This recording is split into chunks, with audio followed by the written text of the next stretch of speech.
আমার নানা মারা গেছেন, কিন্তু তার মৃত্যুর পর থেকেই পুরো গ্রামটা যেন বদলে গেল। রাত নামলেই বাতাসে এক অদ্ভুত গন্ধ ছড়িয়ে পড়ে, ধূপ, ছাই আর রক্তের মতো কিছু একটা।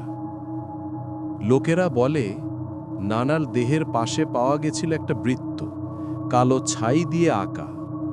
মাঝখানে শুধু ছিল ছেঁড়া লাল কাপড়টা, যেটা নানা সব সময় গলায় পরতেন।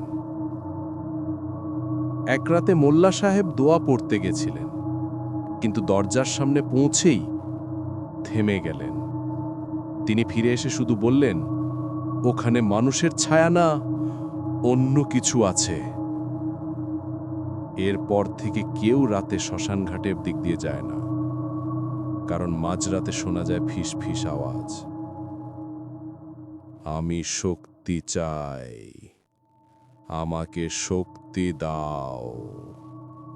শিশুরা কাঁদলে মায়েরা চুপ করা এই বলে, চুপ কর, না হলে সেই জ্ঞান এসে নিয়ে যাবে। আর প্রতি বছর নানার মৃত্যুর রাতে পুরো গ্রাম ঢেকে যায় সেই একই গন্ধে।